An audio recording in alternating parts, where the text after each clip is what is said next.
ED റെയ്ഡിനിടെ പ്രതിഷേധമുണ്ടായ സംഭവം. അതിൽ നിരവധി ആളുകൾക്ക് ഇപ്പോൾ കോടതി ജാമ്യം അനുവദിച്ചുകൊണ്ടിരിക്കുകയാണ്.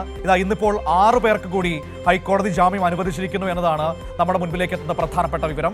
EDയുടെയും പോലീസിന്റെയും എതിർപ്പുകൾ തള്ളിയാണ് കോടതി ജാമ്യം അനുവദിച്ചിരിക്കുന്നത്. എന്താണിപ്പോൾ 6 പേർക്ക് കൂടി ജാമ്യം അനുവദിച്ചുകൊണ്ട് കോടതി വിലയിരുത്തിയ കാര്യങ്ങൾ?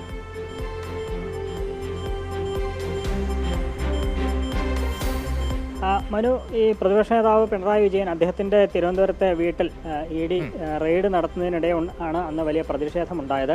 ആ പ്രതിഷേധത്തെ തുടർന്നാണ് CPM പ്രവർത്തകരടക്കമുള്ളവരെ പ്രതി ചേർത്തുകൊണ്ട് പോലീസ് അവരെല്ലാം അറസ്റ്റ് ചെയ്യുന്ന സാഹചര്യത്തിലേക്ക് പോയത്. ഈ 26 പേരെ പ്രതി ചേർത്തു. അതിൽ കഴിഞ്ഞ ദിവസങ്ങളിലൊക്കെയായി 4ഉം 6ഉം ഒക്കെയായി പലതരത്തിൽ ഈ പ്രവർത്തകർക്ക് ജാമ്യം അനുവദിച്ചിരുന്നു. ഇപ്പോൾ ഏറ്റവും ഒടുവിൽ 6 പേർക്ക് കൂടി ഹൈക്കോടതി ജാമ്യം അനുവദിച്ചിരിക്കുകയാണ്. CPIM നേതാവ് IP ബിനു ഉൾപ്പെടെ 6 പേരാണ്. രേവന്ത്, ദിനീത് B നായർ, R ഉണ്ണികൃഷ്ണൻ, ദിനകർ, ഉണ്ണി DS, IP ബിനു, ഇങ്ങനെ 6 പേർക്ക് കൂടി ഇപ്പോൾ ഹൈക്കോടതി ജാമ്യം അനുവദിച്ചിരിക്കുകയാണ്. ഈ 26-ൽ 24 പേർക്കും ഇപ്പോൾ കോടതിയിൽ നിന്ന് ജാമ്യം ലഭിച്ചിരിക്കുന്നു എന്നുള്ളതാണ് ഏറ്റവും പ്രധാനപ്പെട്ട കാര്യം. നേരത്തെ ഇതിനു മുൻപ് ജാമ്യം നൽകിയത് ഏത് സാഹചര്യത്തിലാണോ അതേ സാഹചര്യം തന്നെയാണ് കോടതി ചൂണ്ടിക്കാണിക്കുന്നത്. അതായത് ഈ ED ഉദ്യോഗസ്ഥരുടെ പരിക്ക് ഗുരുതരമല്ല. ഈ പ്രതികൾ 67 ദിവസം കസ്റ്റഡിയിൽ ഉണ്ടായിരുന്നിട്ടും ആക്രമണത്തിന് ഉപയോഗിച്ചു എന്ന് പോലീസ് പറയുന്ന ആയുധം കണ്ടെത്താനായിട്ടില്ല. പിന്നെ എന്തിനാണ് ഇവരെ കസ്റ്റഡിയിൽ വെക്കുന്നത് എന്നാണ് ഹൈക്കോടതി ചോദിച്ചത്. അന്ന് ചുമത്തിയ വകുപ്പുകൾ ഓർമ്മയില്ല ഉമേഷ്? അവർക്കെതിരെ ചുമത്തിയത് വധശ്രമം അടക്കമുള്ള വകുപ്പുകളാണ്.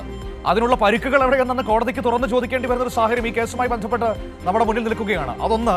മറ്റൊന്ന്, ഇതിന് പുറത്തു നടന്ന കുറെ പ്രചരണങ്ങൾ കൂടിയുണ്ടല്ലോ.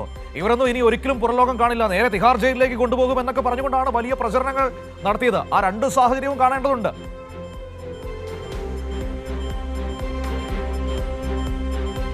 അതെ, പോലീസും എൻഫോഴ്സ്മെന്റ് ഡയറക്ടറേറ്റും ആ തരത്തിലാണ് ഇവരുടെ ജാമ്യാപേക്ഷയെ എതിർത്തുകൊണ്ട് ശക്തമായി വാദിച്ചിരുന്നത്. പക്ഷേ അവരുടെയൊക്കെ എതിർപ്പ്, പോലീസിൻ്റെയും EDയുടെയും ശക്തമായ എതിർപ്പ് തള്ളിക്കൊണ്ട് തന്നെയാണ് കോടതി ഇവർക്കെല്ലാം ഇപ്പോൾ ജാമ്യം അനുവദിച്ചിരിക്കുന്നത്. 24 പേരും ഇതോടെ ഇപ്പോൾ ഇവർക്ക് ജാമ്യം ലഭിച്ചിരിക്കുന്നു എന്നുള്ളത് തന്നെയാണ്. ഈ ശ്രദ്ധേയമായ നിരീക്ഷണങ്ങളുണ്ട്. ഇപ്പോൾ ഞാൻ സൂചിപ്പിച്ചതുപോലെ ഇവർ ആയുധം ഉപയോഗിച്ചു എന്നുള്ളതാണ് ആരോപണം. പക്ഷേ അങ്ങനെ ഒരു ആയുധം ഇതുവരെ കണ്ടെത്തിയിട്ടില്ല. പിന്നെ എന്തിനാണ് ഇത്രയും ദിവസമായി ഇവരെ ഇങ്ങനെ കസ്റ്റഡിയിൽ വെച്ചിരിക്കുന്നത് എന്നൊക്കെയാണ് കോടതി ചോദിച്ചിരിക്കുന്നത്. ആ സാഹചര്യം തന്നെ ഇപ്പോൾ ജാമ്യം ലഭിച്ചവരുടെ കാര്യത്തിലും ഉണ്ടായിരിക്കുന്നു എന്നുള്ളതാണ്. ഈ സാഹചര്യത്തിലാണ് ഇപ്പോൾ 6 പേർക്ക് കൂടി ഹൈക്കോടതി ജാമ്യം അനുവദിച്ചിരിക്കുന്നത്.